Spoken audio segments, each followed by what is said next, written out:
Hello and welcome to Radio Waves, a production of Red Apples Media. I'm your host, Kris Poliquin, and we're broadcasting out of WLBE, my 790 AM out of Leesburg, Florida. Today, we have a very special guest, Lake County Sheriff Peyton Grinnell. So today I'd like to talk about his vision for the future, part of his transition, and any changes that the department may have. Welcome to the show. Well, thank you for having me. I look forward to the show. Thank you for coming. So, Sheriff, tell me a little bit about yourself. Well, a little bit about me. Let's see, I'm 48. I was born in Eustis, and I'm a Yellow Jacket, graduated from Leesburg High School in 1986, and just grew up in this community until I left to join the Marine Corps, and was fortunate to get hired at the Sheriff's Office in 1994, and here we are today. So you've been in the law enforcement for quite a while then. Yeah, and it's just been a great journey. You know, the employees at the agency there really love what they do and have a true passion to serve, and I'm just honored that I get to remain a part of that team. Let me say, congratulations. I know that you're filling the shoes of a great sheriff. Right. How was that transition? Well, you know, I was fortunate in that the transition of office was seamless. You know, there's 25 newly elected sheriffs in this state, and when I was at the new Sheriff's Institute in Tallahassee, I heard some of the horror stories where the incumbent sheriff wouldn't even let the new sheriff in office until January the 3rd. And, you know, when stuff like that happens, basically the employees suffer, your citizens suffer. And I had the good fortune for the last 10 years of working directly under Sheriff Gary Borders as his chief deputy. The man did a fantastic job in this county providing quality law enforcement services to our citizens. And I was fortunate to not only have him as a boss, but as a mentor and just a great friend. Now, you selected Jerry Craig as... Yep. Why him? I'm not saying he's not good, but you actually pulled him out of retirement. Sure. And what did it take? Because to pull me out of retirement would take a lot. Actually, I've gotten that question a lot. I did bring him in from outside the agency. You know, I take the office of sheriff very serious. I realize, having done the job for 10 years under Sheriff Borders, what it entailed. I wanted to bring somebody in that quite honestly, would be comfortable telling the sheriff if he felt I was messing up, or maybe I wasn't doing something correctly. And I knew that Jerry Craig is that man. I've known him for over a decade, and he retired after 31 years of service in this business. Wow. And 29 of which was with the Marion County Sheriff's Office. He's worked in all facets of law enforcement and very well-rounded. He's community-minded, which is important to me. And I tell you, his faith is second to none. And he's a great asset to our agency, and he's a great asset to me, and I'm proud to have him on staff. And it's clear that you are very appreciative of your staff. How large is Lake County Sheriff Department? Yeah, we have 1,156 square miles that we patrol in this county. And, of course, the population, some of the latest numbers I looked at was over 320,000. But I'll tell you, we have over 700 of the most professional employees in the state of Florida, and they do a fantastic job. A lot of people are shocked to know that we have that many employees, but we run the county jail. It's a big operation in downtown Tavares, and the professional staff over there that works in the jail processes close to 13,000 inmates a year through those doors. They still stay very busy. 13,000? That's correct. That's correct. Wow. Between the police departments and the sheriff's office processing their arrestees in and out of there.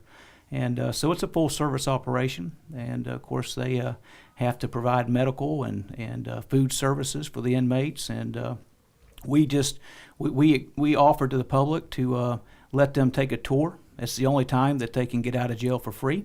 But we offer to let our citizens see that operation because we want them to see that not only do we run a conservative jail, but we run the jail and not the inmates. That's just a great testament to the leadership over there.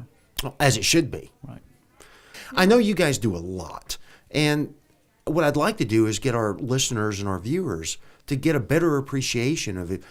what you guys do for the local community. Absolutely, and I'll tell you that one of the things that just amazes me is the majority of these specialty units that we have at the sheriff's office. It's not the employee's full-time job. They volunteer to take on the added responsibility, whether it's the Special Weapons and Tactics Unit or SWAT team, and which is just a group of highly trained individuals that I'm just very impressed with. You know, we have the bomb team, the HDT team, we call it. These guys have federal credentials. They go up to Alabama to the federal school and learn how to deal with explosive devices, and they're always on call, and the list goes on and on. You know, everything from a mounted posse unit that's the Really? Yeah. We'll bring them out if we have a missing person in a rural setting, whether it's the Ocala Forest or something like that. And we have a search and rescue unit that's made up of an airboat club. And, you know, there's 1,400 named lakes in this county, and Right. It's a big county, but just numerous specialty units that just do a fantastic job. And again, there's so many to Right. me that they're almost behind the scenes. Do you have any new initiatives that are coming up, new units or things that you like? Are you doing any restructuring for the department itself? We have. We've done some minor restructuring. One of the things that I just put into play is a full-time DUI unit, aggressive driving unit. Way too many people are being killed on our roadways here in the state of Florida and Lake County. You know, we're seeing where where Colonel Gene Spalding of the Florida Highway Patrol was bringing back the Arrive Alive campaign. We're going to partner with the Colonel on that initiative. And, you know, the texting and driving, we try to get that information out to our citizens, to our drivers, and just let them know how dangerous that is. You see it, I see it, you know, and it's just Every day. You think you're only looking down for a second or two, when in reality it's 3 or 4 seconds, and that's a long time when the automobile's traveling 60, 65 miles an hour. So we just really want to target that and educate our citizens to be safer drivers.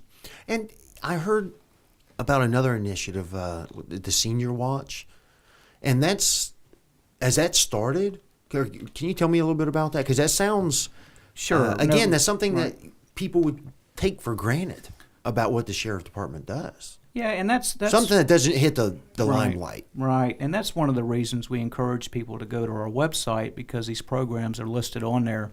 It's www.lcso.org, and you know, Senior Watch is a program that's been around for a while now, to where if you're a senior and you live alone, you can sign up, and we have volunteers that call and check on you every day.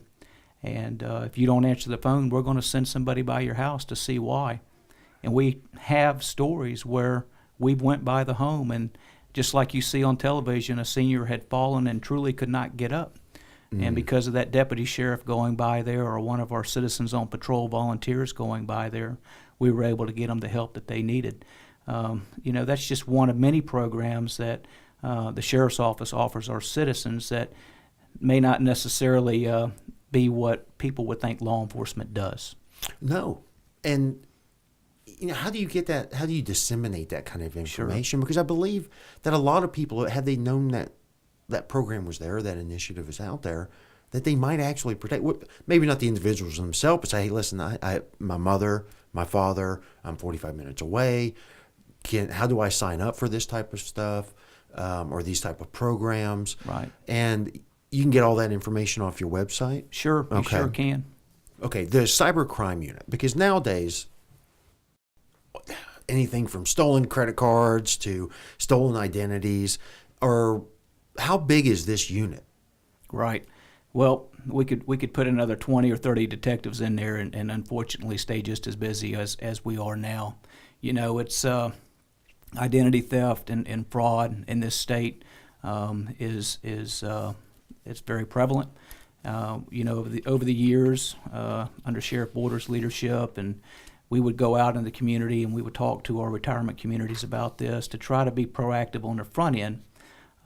Because, you know, listen, we only know about the crimes that happened because the person was comfortable reporting it. A lot of that goes unreported because somebody may be embarrassed that they fell for the scam or Right. for the fraud. And but these criminals are good at what they do.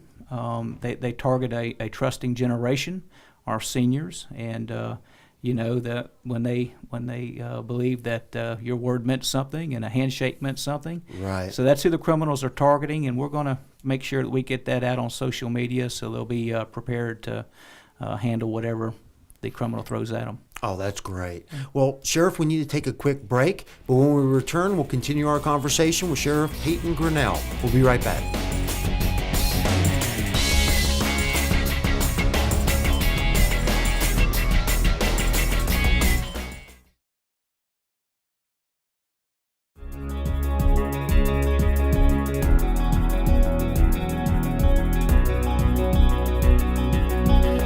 Welcome back to Radio Waves. I'm your host, Kris Poliquin, and we're broadcasting out of WLBE, my 790 AM out of Leesburg, Florida. And if you're watching us on Lake Sumter Television, you're watching us on Comcast Channel 13, Spectrum 498, and Century Prism Link Channel 83. So in our first segment, we were talking with Sheriff Grinnell about some of the initiatives and a little bit about his history. And I'd like to ask you, when you were doing your campaign trail, what was it, and you were actually talking to the public, what was their hot issues? Well, it's a great question, and I'll tell you that I was taken back. You know, believe it or not, who would ever thought that, you know, right here in Central Florida and Lake County, that one of the questions that you'd get asked the most is, if you're elected sheriff, how are you going to protect us from terrorism? And Right. And that question was asked a lot. And so I would explain what we do at the local level, the state level, and how we work with our federal partners to do our best to keep this county safe. And but you know, the main message was it really comes down to the public helping us to help them, if you will. The whole "See Something, Say Something" campaign. But I wanted to assure our residents now, as your sheriff, that this is a very serious issue. We take it serious. As a matter of fact, I was at a press conference not too long ago with the governor, and he's proposed additional funding for the Florida Department of Law Enforcement to hire an additional 40 or more agents to really work in the intelligence arena to make sure that they're engaged in the social media sites, things of that nature that these terrorists like to use to communicate. We have great task force that are formed right here in Lake County with our federal partners, and we get real-time information fast, right away. That's one thing that the federal government learned after 9/11, is that the local officers are going to be the ones that are out there more often than not confronting these people. Sure. So they wanted to get that information to us as quick as they could, and that's really improved. And you spoke about partnership. How important is it, the relationship between local police departments and the sheriff department? Right. Because the sheriff covers the entire county. Correct. And then each city has their own police department. What kind of relationship do you have? Yeah, we're very fortunate. You know, you look across the state, and I can show you some counties where maybe the sheriff's office and the police department or police departments are territorial, and we're not. We have a great relationship with our police chiefs in this county. They're all professionals. They all do a fantastic job. We meet quarterly for lunch and training, and to be able to address these issues and talk about each other's concerns, get suggestions. And it's just a great relationship between the sheriff's office and the police departments, and that doesn't necessarily happen in other areas of the state. But we work hard at that. Which is surprising. It just seems like if you don't have a solid relationship with your counterparts, it almost undermines it. Well, we take the stand of one team, one mission, and at the end of the day, that's what it's all about. You know, our children live here as well, go to school here. Our parents live here or shop here, and this is our community. And we've got one goal, and that's to maintain a great quality of life here and make sure that you're always going to have crime, unfortunately, but Right. we want to keep that low. Okay. Now, if I could ask you, what role does social media have nowadays with news and information being shotgunned, across the Sure. country and the world? Does that help you or does it hurt you to do your job? I mean, does it, do you get tips on social media, or is it a good medium for you to find that you can get better information out there to the public? Yeah, and I would tell you that social media is such a big deal that it's in all of the law enforcement executives training classes that you go to now. I personally think it's a great thing, and that's one of the initiatives that we've undertaken since I've come into office, is to elevate our social media platform. We want to make sure. Matter of fact, we're going to have a segment coming on not too far in the distant future here. It's going to be called "Not in the News," and Not in the news. yeah, we're going to talk about. We're going to highlight our men and women at the agency that go above and beyond and do things that may not necessarily get reported in the media, such as a deputy sheriff going to a call where 2 children on their birthday were abandoned by their mother, and that deputy, on his own accord, went to Publix and got him a birthday cake and bought him a couple gifts and stayed with them until they got the proper placement. I can go on and on telling you stories like that, but I want to highlight that and show the community that these men and women truly care, and I think that's the good stuff. And it is. And I think, especially the way the climate is across the country now, people tend to forget that our men and women in law enforcement are men and women. Right. That's true. They're neighbors. They're family members. They're not.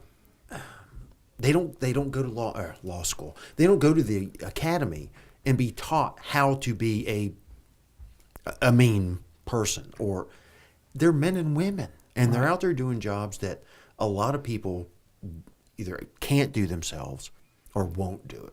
So that brings me to another question. What kind of person does it take to get into law enforcement? Well, I'll just speak from my perspective as to who I would like to hire or require these traits of the individual. First of all, you have to want to serve people. You have to be compassionate, and but at the same time, we are getting these recruits out of the academy that they want to come into the job for the excitement of carrying a badge and a gun and driving Sure. fast in a police Sure. car, and that's where myself and my leadership team we make sure that we're selecting the right ones. It's okay to want the excitement of the job, but at the end of the day, we serve people, and we do things oftentimes that may not be a law enforcement function, but when something goes wrong in the county, the citizen wants the sheriff to fix it. And, Right. And we may not be able to fix it, but we can definitely put that person in touch with somebody that can help them. And so I look for that. I look for that trait in that person that wants to, take it to the next step. Have you found a reduction in people wanting to join the force? Surprisingly, no. You would think, over the last 18 months or 2 years where you saw a small segment of our nation's population wanted to tarnish the noble profession that we have, that maybe that would have steered away some people that wanted to seek employment in law enforcement. But our academies are staying full, and which is good. It allows us to select the cream of the crop and to hire and retain the best people we can. And so we're in good shape there. And that's good to hear, quite frankly, because if you're watching the national news, all you see are, I don't want to say all, but there's a lot of negativity, and you end up seeing the bad reports, not the officers who buy birthday cakes for children who are having a terrible day. Right. And it seems like there's so much, I don't want to say hatred, but animosity towards law enforcement that it might deter people from going into this profession. But I don't really see that around Lake County. I mean, again, you watch it on the national news, but you don't see too much of it here. Actually, I would tell you that, first of all, I'd like to say thank you to the residents, our citizens here in Lake County for supporting public safety, because quite honestly, they got mad during that time period. And we started getting stories of our deputies and our police officers that were going into restaurants on their lunch hour to only have the waiter or the waitress tell them that somebody anonymously bought their meal. We started seeing our citizens. See, that's great. Yeah, we started seeing our citizens just taking a second to let that deputy or that police officer know that they appreciated them being out there. I mean, imagine a society without us. I can't even imagine that. But you know, And it would seem that a large part of the country would like that. Right. But again, like you said, it's not that large. It's just what makes it to the news. It's a very small segment. Right. And I tell Hopefully. people, you know, all the time that there's just shy of 1 million sworn law enforcement officers in the United States of America. And you think how many citizen contacts that is on a daily basis, and how many of those citizen contacts are positive, even ones where use of force may be required. You know, but you're only going to see the ones that are portrayed in a negative light. And that is very, very unfortunate, because it's not the reality. It's not the truth. Even growing up, I was always, police, watch out. But why? Well, because I didn't want to get pulled over for speeding. Why? Because I was speeding. So, Right. You know, I was in the wrong, but I was, fearful of getting caught is the bottom line. And I think a lot of people tend to take that self-responsibility and turn it around to where it's like, no, I don't like cops. Why? Well, why? Oh, because, they gave me a ticket. So you earned that conversation. Yeah, well, and that's one of the things that we want to do at the sheriff's office is number one, be transparent so our citizens can see that, we're an accredited agency and we have strong policies and procedures in place, that we know we will make a mistake on occasion. We will have that oops moment, if you will. But, with 700 employees, I think our citizens understand that, but they want to know that we're going to handle that correctly and swiftly. And we do. We police our own. And unfortunately, we've had to arrest our own on a couple occasions. And I tell people all the time, I don't justify that behavior, not at all. Don't condone it. It's not a good thing when you have to arrest one of your own, but No, of course it needs not. to be done on occasion. But I at the end of the day, you said it earlier in the show, we're human beings, and we really want to make sure that the public knows that we're not robots, that we truly care. We have the same issues that they do, and but I couldn't be more proud of the men and women there at the agency. They just do a great job. And that's an interesting point as well. You have the same issues that we do. Right. And if anybody can, I'd like our listeners to remember that. Again, they're men and women. Well, Sheriff, that's all the time we have for today. Thank you very much for coming on this show and sharing this information. Thank you for having me. Any time. Well, that's it for our show today. This has been Radio Waves. I'm your host, Kris Poliquin. We'll see you next time.